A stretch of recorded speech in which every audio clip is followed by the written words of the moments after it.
Salut la team Yomel Tips.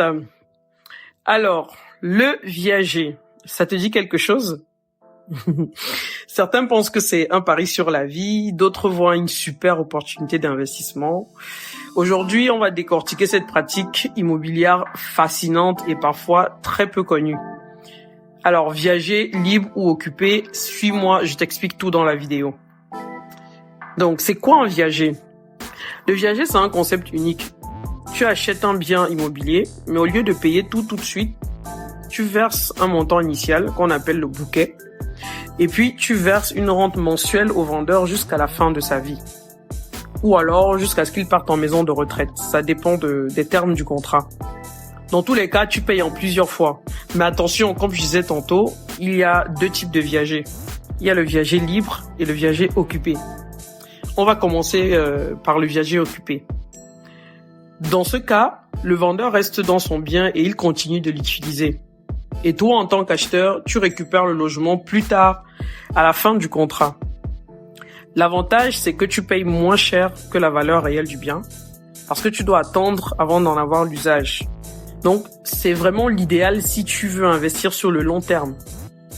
Mais attention, si le vendeur vit très longtemps, ton investissement peut prendre du temps à être rentable. Donc, pas de précipitation. Ensuite, le viager libre. Le viager libre, lui, il est un peu plus simple. Tu achètes le bien, tu payes le bouquet et la rente aussi, mais tu peux utiliser le bien immédiatement. Donc, tu peux le louer, tu peux y habiter, tu peux revendre. Bref, tu es libre en gros. Évidemment, c'est plus cher que le viager occupé. Mais ça peut être un excellent compromis pour un projet à court ou moyen terme. Alors, pourquoi investir dans un viager? Premièrement, le prix est attractif. Tu peux acheter un bien à un prix inférieur à sa valeur réelle. Il y a la flexibilité ensuite.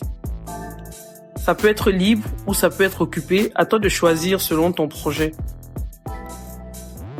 Ensuite, le revenu pour le vendeur. C'est une solution gagnant-gagnant pour les personnes âgées qui veulent compléter leur retraite, par exemple.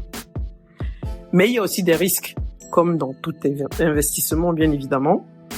Si tu es pressé, le viager occupé peut être frustrant. Et du côté du viager libre, attention à bien évaluer la valeur réelle et les charges potentielles.